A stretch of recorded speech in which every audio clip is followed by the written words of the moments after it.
দর্শক স্বাগত নিউজ 24 সংবাদে। পুরো সংবাদে আপনাদের সাথে আছি আমি ফয়সাল মাহমুদ।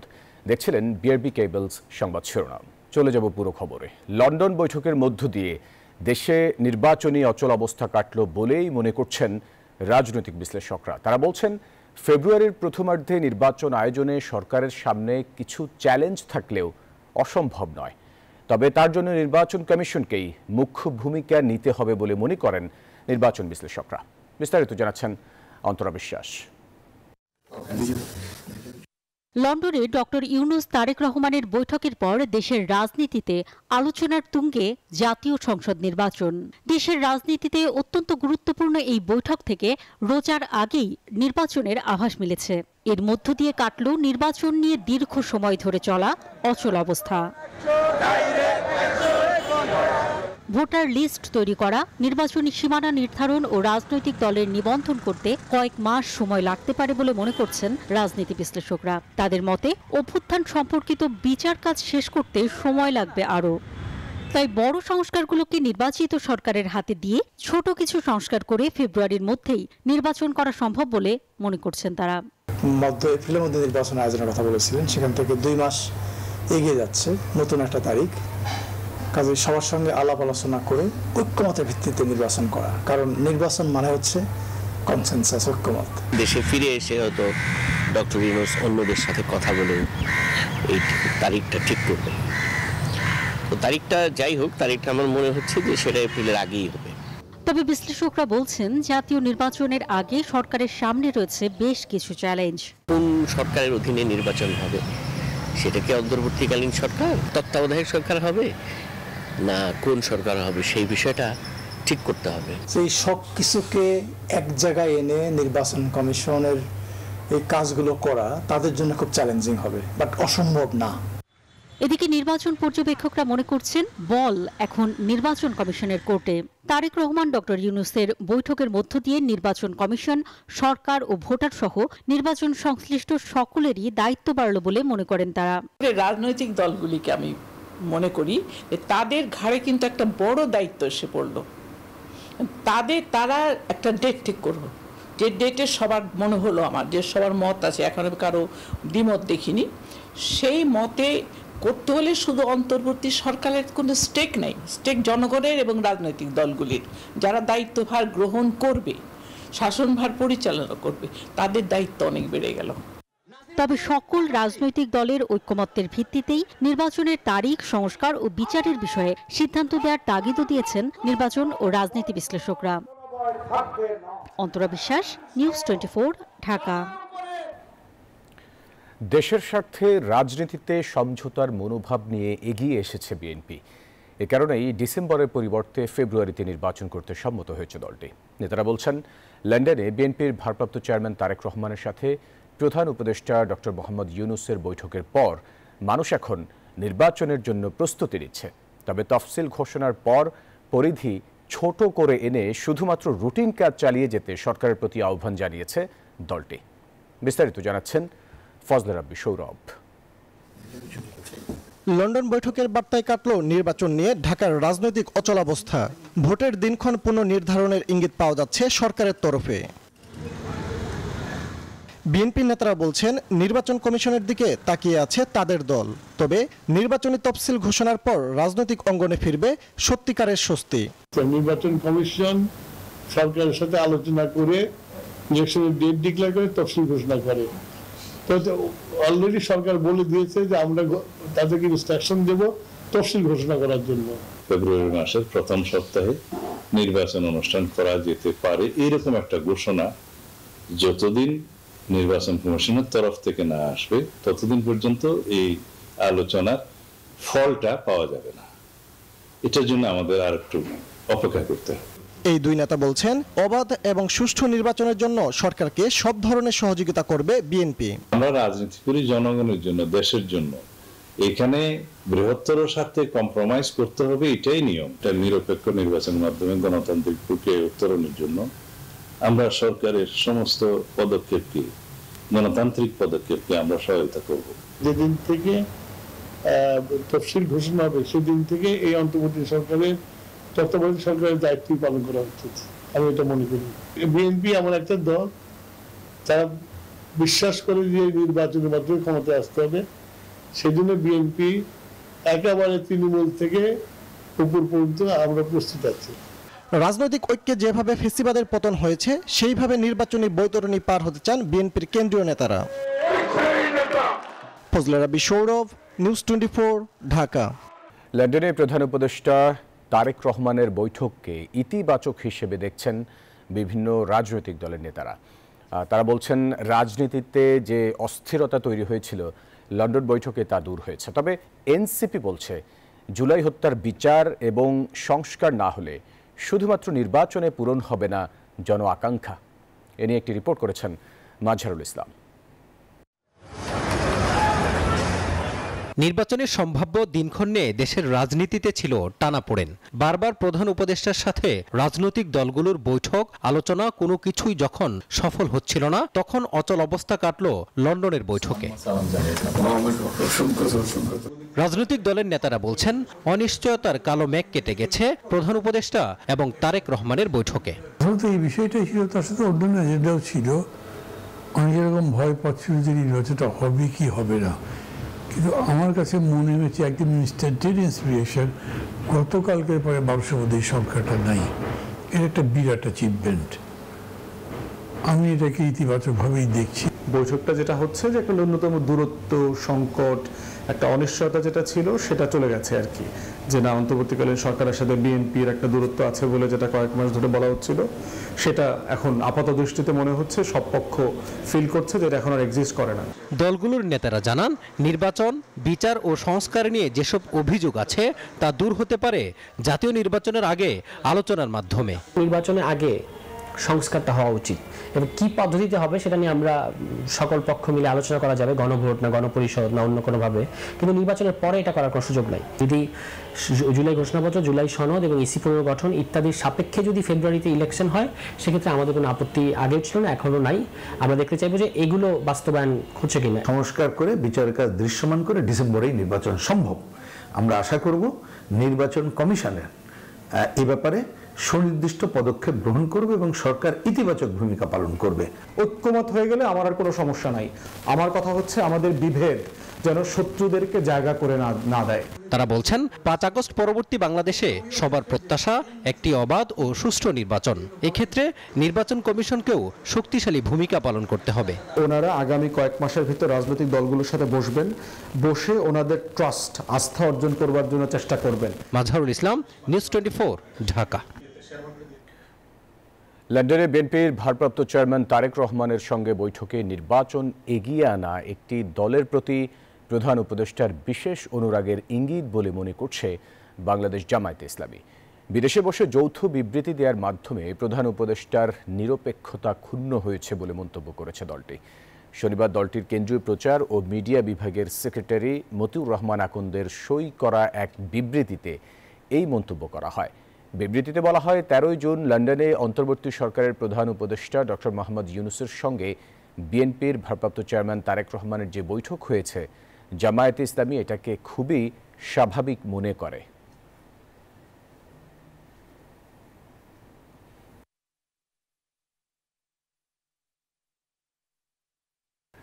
হাসপাতালের অস্থায়ী কর্মচারীরাই জাতীয় চক্ষু বিজ্ঞান ইনস্টিটিউট ও হাসপাতালকে বানিয়েছে মাদকের আখড়া। এ নিয়ে রিপোর্ট করার পর এবার হাসপাতালে মাদকের কারবারের ছবি নিউজ 24-এর হাতে। এমন অস্বাস্থ্যকর পরিবেশের ব্যর্থতার দায়ও স্বীকার করে নিয়েছেন ভারপ্রাপ্ত পরিচালক। বাকিটা জানাচ্ছেন মাসুদ আলামুরি।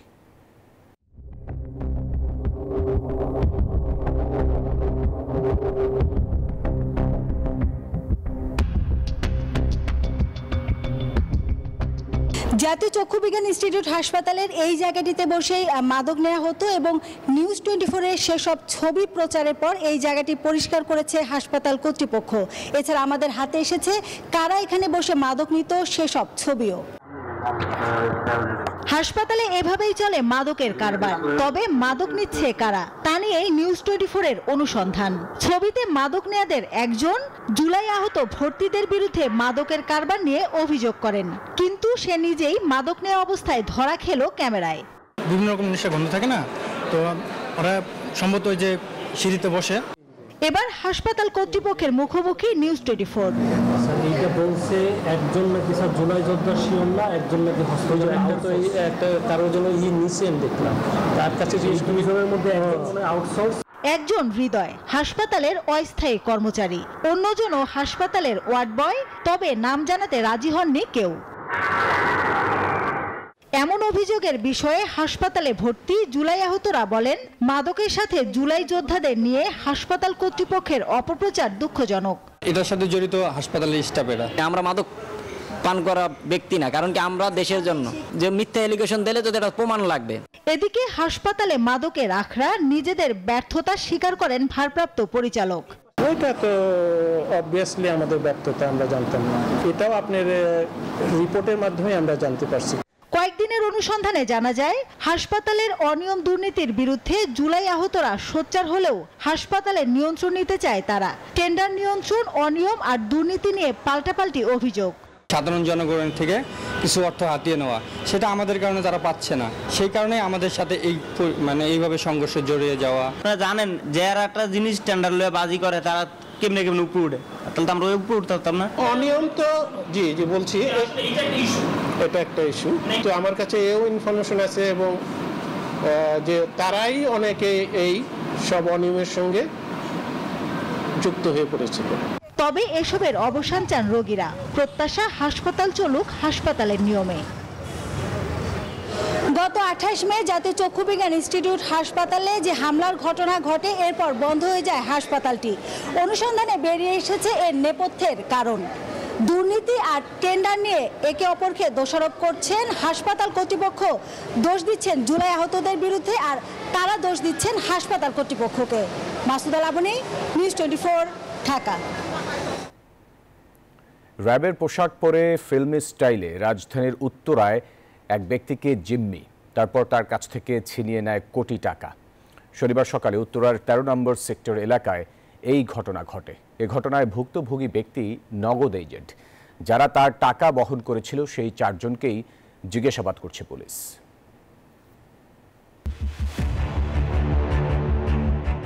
সিসি ক্যামেরার ফুটেজে দেখা যায় একটি কালো মাইক্রোবাসে করে আসা একদল ব্যক্তি নিজেদের র্যাব সদস্য পরিচয় দিয়ে নগদ এজেন্টদের পত্রত করে, তারপর টাকা ভর্তি ব্যাগ সহ 3 জনকে গাড়িতে তুলে নেয়। ঘটনা বেগতিক দেখে পালিয়ে যায় এজেন্টদের আরেকজন। ঘটনার প্রায় 30 মিনিট পর ছিনতাইকারীরা তাদের উত্তরা 17 নম্বর সেক্টরে ফেলে রেখে চলে যায়। ঘটনার পরপরই নড়েচড়ে বসে প্রশাসন। অভিযোগ নিয়ে থানায় আসেন ভুক্তভোগীরা। আমার 3 জনকে 4 জন ছিল, 4 জনের কাছে ব্যাগ ছিল। একজন পালাইতে নিয়েছিল কিন্তু পালাইতে পারে নাই, আরেকজন দৌড়ায় গিয়ে অফিসে নিয়ে গিয়ে লোকজন ডেকে আনতেই এরা আমার যে বাকি 3 জন ছিল এই 3 জনকে নিয়ে মাইক্রোতে উঠায় নিয়ে চলে গেছে। চলে যেয়ে আমার প্রায় তাও আধা ঘন্টা 1 ঘন্টা হবে, তাই না, এরকম পরে আমরা খবর পাইছি যে ওদেরকে 17 নম্বর সেক্টরে ফালাই দিয়ে গেছে। এই ঘটনায় ঘটনাস্থল পরিদর্শন করে প্রাথমিক তদন্ত শুরু করেছে পুলিশ। জিজ্ঞাসাবাদ করা হচ্ছে নগদের 4 এজেন্টকে। চলছে সিসি ক্যামেরার ফুটেজ পর্যবেক্ষণ। ঘটনাটি হচ্ছে যে আন্ডার ইনভেস্টিগেশন এখন। তো যতক্ষণ পর্যন্ত না আমাদের এই রহস্যটা উন্মোচন হয় ততক্ষণ পর্যন্ত আমরা অনেককেই সন্দেহ করছি, যদিও যেহেতু হয়তো ভ্যালিড এভিডেন্স না যাওয়া পর্যন্ত আমরা সেটা এক্সপোজ করতে পারছি না। তো ইনভেস্টিগেশন হচ্ছে এবং আমাদের খুবই আমরা নিরলসভাবে পরিশ্রম করছি এটার পেছনে। আমরা আশা করি অল্প সময়ের মধ্যেই আমরা সাকসেসফুল হতে পারব। পুলিশ বলছে এই ঘটনায় ডিস্ট্রিবিউশন হাউজের কর্মকর্তারাও রয়েছেন সন্দেহের তালিকায়। ঘটনার রহস্য উন্মোচনে কাজ করছে পুলিশের একাধিক ইউনিট। জুবায়ের সানি, নিউজ 24, ঢাকা। সংবাদের সময় হলো একটা বিরতির, ফিরছে আরো খবর নিয়ে, সাথে থাকবেন। আবারও স্বাগত সংবাদে।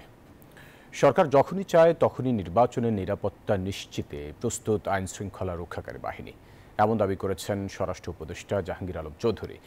রাজধানীর উত্তরায় র্যাব 1-এর সদর দপ্তর পরিদর্শন করে তিনি বলেন, 2-1টি বিচ্ছিন্ন ঘটনা ছাড়া সবখানেই নির্বাচনের জন্য লেভেল প্লেয়িং ফিল্ড রয়েছে। এই সময় মাঠ পর্যায়ের পুলিশের কাছে রাইফেলের মতো অস্ত্র থাকলেও ভারী মারণাস্ত্র থাকবে না বলে জানান তিনি। বিস্তারিত প্রতিবেদনে। লন্ডনের এই বৈঠকের পর ঢাকার বাতাসে এখন নির্বাচনী আমেজ। রাজনীতির চোরাগুলি নয়, দেশের ক্ষমতার পালাবদল হোক ভোটের মাধ্যমে, এমন প্রত্যাশায় বাংলাদেশ। ফেব্রুয়ারির মাঝামাঝিতে হতে পারে জাতীয় নির্বাচন। লন্ডন বৈঠকের পর এমন ইঙ্গিতে কতটা প্রস্তুত আইন শৃঙ্খলা বাহিনী তা জানালেন স্বরাষ্ট্র উপদেষ্টা। এই সময় উনি ডিসিশন নেবেন ইলেকশনের ডেট, আমরা সেই সময়ের জন্য সবসময় প্রস্তুত আছি। স্বরাষ্ট্র উপদেষ্টা বলছেন, এখন পর্যন্ত দেশে যে রাজনৈতিক পরিবেশ বিরাজ করছে তাতে লেভেল প্লেইং ফিল্ড ঠিক রয়েছে। আমাদের ইলেকশন যে সময় হবে ওই সময়ের জন্য যে ধরনের প্রস্তুতি দরকার হবে আমরা ওই ধরনের প্রস্তুতি। এর আগে এপিবিএন কার্যালয় পরিদর্শন করে তিনি বলেন, মাঠ পর্যায়ের পুলিশের হাতে থাকবে না আর ভারী অস্ত্র। আরফুল ইসলাম, নিউজ 24, ঢাকা। মানবাধিকার নিশ্চিত ও মানুষকে মামলার অভিশাপ থেকে মুক্তি দিতে আইন মন্ত্রণালয় কাজ করছে বলে জানিয়েছেন আইন উপদেষ্টা ডক্টর আসিফ নজরুল। তিনি বলেন, এজন্য সিপিসি এবং সিআরপিসি অধ্যাদেশ নিয়েও কাজ চলছে। শনিবার আইনগত সহায়তা প্রদান সংশোধনী অধ্যাদেশ 2025-এর প্রাথমিক খসড়ার ওপর একটি মত বিনিময় সভায় এই মন্তব্য করেন ডক্টর আসিফ নজরুল। তিনি বলেন, দেশে বছরে 5 লাখ মামলা দায়ের হয়, এর মধ্যে লিগ্যাল এইডে 35,000 মামলা নিষ্পত্তি হয়।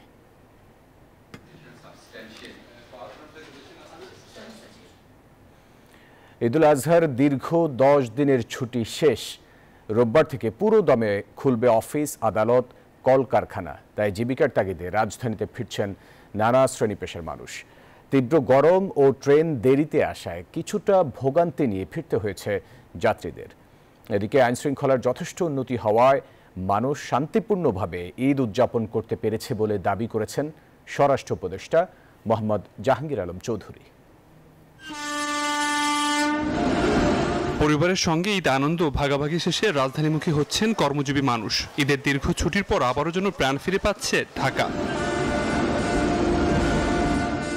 ট্রেনের ছাদে ওঠা নিষেধাজ্ঞা থাকলেও কিছু যাত্রীকে দেখা গেছে জীবনের ঝুঁকি নিয়ে ছাদে উঠতে। তবে গতবারের তুলনায় এবার যাত্রাপথে ভোগান্তি অনেকটাই কম বলছেন যাত্রীরা। ট্রেনের জার্নিটা খুবই সুন্দর ডিসিপ্লিনের মধ্যে হয়েছে, টাইম শিডিউল খুবই সুন্দর মেনটেনেন্স করেছে। আমরা খুব স্বাচ্ছন্দ্যে আসতে পারছি। এইবার আলহামদুলিল্লাহ অনেক সুন্দরভাবে গেছি, সুন্দরভাবে ব্যাকও করতে পারছি। সবকিছু ভালো ছিল আলহামদুলিল্লাহ। পূর্বের মতো শিডিউল বিপর্যয়গুলো ছিল না, আমরা সঠিক সময় আসতে পেরেছি। কমলাপুর স্টেশন ম্যানেজার জানান, ঢাকায় কিছু ট্রেন ফিরতে দেরি করায় ভোগান্তিতে পড়েছেন যাত্রীরা। বেশ কিছু ট্রেন সময়সূচির চেয়ে একটু বিলম্বে চলাচল করছে। বিলম্বে প্রবেশ করার কারণে ট্রেনটা ছেড়ে যেতেও কিছুটা বিলম্ব হয়। আমরা প্রত্যেকেই জানি যে করোনা প্রাদুর্ভাব কিছুটা বেড়ে গেছে। এই ক্ষেত্রে প্রত্যেককেই যার যার অবস্থান থেকে সচেতন হতে হবে। এদিকে আইন শৃঙ্খলার উন্নতি ঈদের আনন্দ আরো বাড়িয়েছে বলে মন্তব্য করেছেন স্বরাষ্ট্র উপদেষ্টা। এইবার আপনি দেখেন ঈদে আপনারা কোনো একটা খারাপ রিপোর্ট কিন্তু করতে পারেননি, আল্লাহ দিলে সব কিন্তু ভালোভাবে করছে। এইতে বোঝা যায় যে আইন শৃঙ্খলা অনেক উন্নতি হয়েছে। সম্প্রতি করোনা ভাইরাসের নতুন ভেরিয়েন্ট ছড়িয়ে পড়ায় কিছুটা দুশ্চিন্তা দেখা গিয়েছে রাজধানীতে ফেরা নাগরিকদের। তবে স্বাস্থ্য মন্ত্রণালয় বলছে, আতঙ্কিত হওয়ার তেমন কোনোই কারণ নেই। আবির হোসেন, নিউজ 24, ঢাকা। যমুনা সেতুর উপর সড়ক দুর্ঘটনা ও অতিরিক্ত যানবাহনের কারণে ঢাকা টাঙ্গাইল যমুনা সেতু মহাসড়কের দুই পাড়ে প্রায় 30 কিলোমিটার যানজটের সৃষ্টি হয়েছে। শনিবার ভোরে টাঙ্গাইলের যমুনা সেতু থেকে পুংলি পর্যন্ত এই যানজটের সৃষ্টি হয়, ফলে দুর্ভোগে পড়েছেন যাত্রী ও চালকরা। এ ব্যাপারে যমুনা সেতু পূর্ব থানার ওসি ফয়েজ আহমেদ বলেন, সেতুর উপর সড়ক দুর্ঘটনার কারণে সারা রাতই সেতু দিয়ে যানবাহন চলাচল ধীর গতিতে হওয়ায় যানজটের সৃষ্টি হয়েছে। যানজট নিরসনে কাজ করছে পুলিশ সদস্যরা বলে জানান তিনি।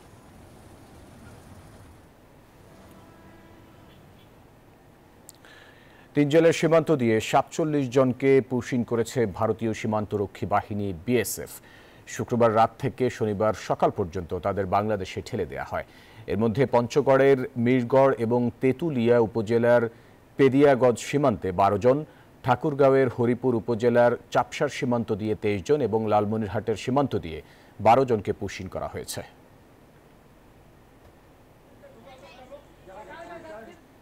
এদিকে ভারত থেকে নিয়ম মেনে বাংলাদেশিদের ফেরত পাঠাতে বলা হয়েছে বলে জানিয়েছেন স্বরাষ্ট্র উপদেষ্টা অবসরপ্রাপ্ত লেফটেন্যান্ট জেনারেল জাহাঙ্গীর আলম চৌধুরী। শনিবার সকালে উত্তরায় আর্ম পুলিশ ব্যাটালিয়নের সদর দপ্তর পরিদর্শন শেষে এই কথা বলেন তিনি।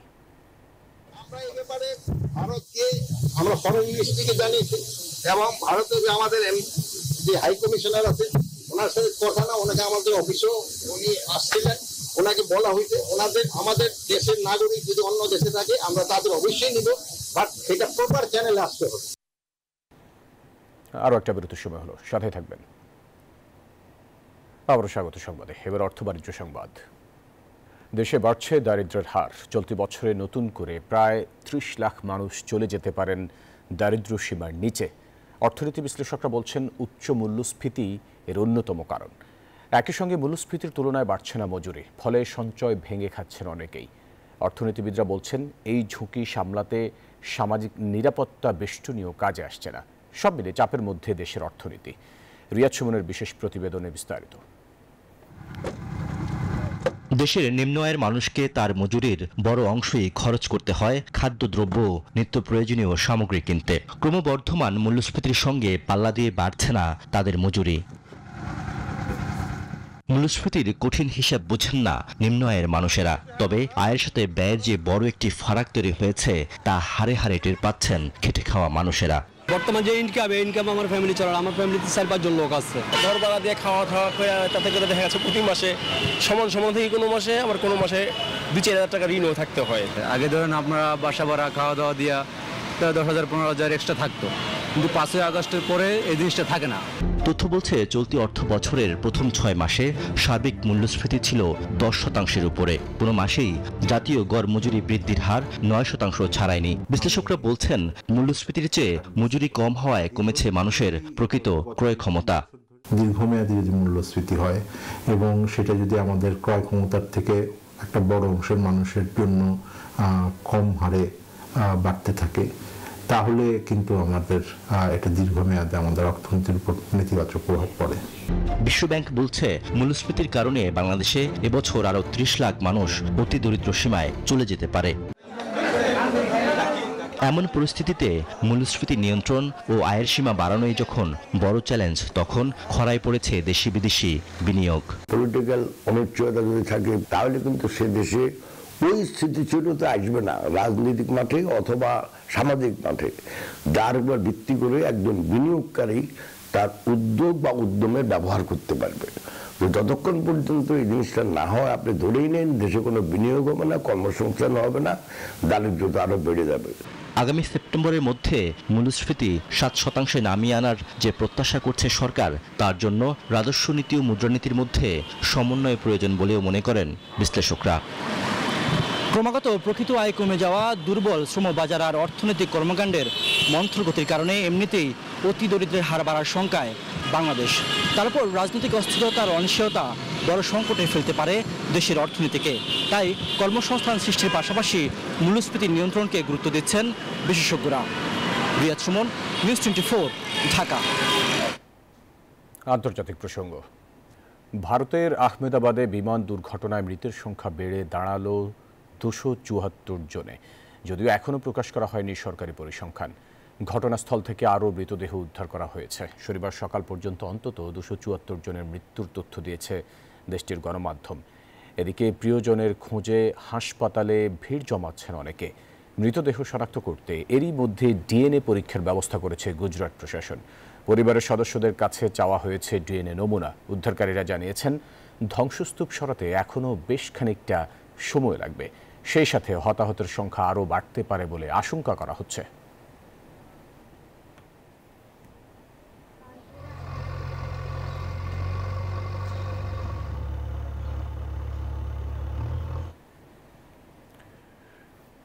সময় হলো আরও একটা বিরতি। ফিরছি খেলার খবর নিয়ে, সাথে থাকবেন। বিরতির পর আরও স্বাগত সংবাদে। এবারে খেলার খবর।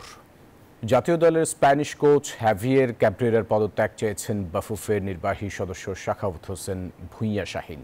শনিবার রাজধানীর রাওয়া কমপ্লেক্সে সংবাদ সম্মেলনে স্প্যানিশ কোচের পদত্যাগের দাবি করেন তিনি। এদিকে ফুটবলের সার্বিক উন্নয়নের জন্য আগামীতে বাজেট বৃদ্ধি ও খেলাধুলা সামগ্রীর উপর আরোপিত 36% কর কমিয়ে আনার দাবি জানিয়েছেন বাফুফের সভাপতি তাবিথ আওয়াল। হিসাবে আমি 18 কোটি বাংলাদেশের মানুষকে মুক্ত করার জন্য কাবরারা পদত্যাগ চাচ্ছি।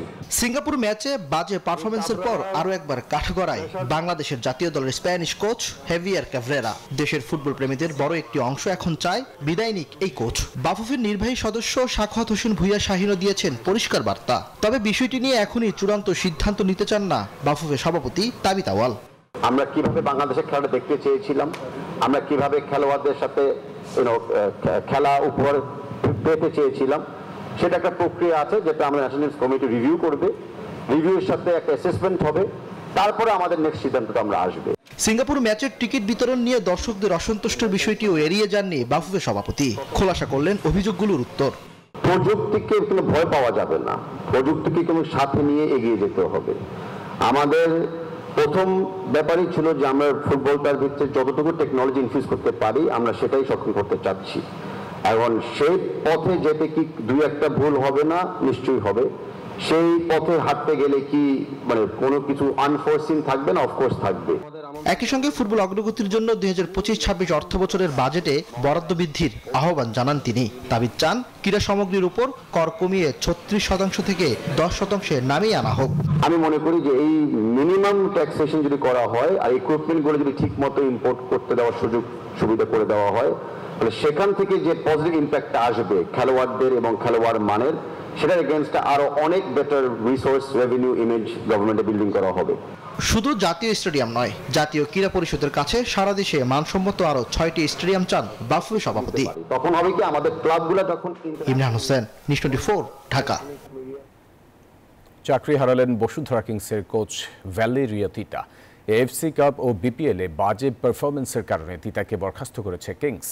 এর আগে বিপিএলে কিংসকে টানা 5 বার চ্যাম্পিয়ন করেন স্প্যানিশ কোচ অস্কার ব্রুজেন। বছরখানেক আগে তার জায়গায় দলের দায়িত্ব নেন তিতা। তবে তার আমলে বিপিএলে শিরোপা ধরে রাখতে পারেনি কিংস। এছাড়া এএফসি কাপেও নিজেদের চেয়ে দুর্বল দলের সাথে হেরেছে বসুন্ধরা কিংস।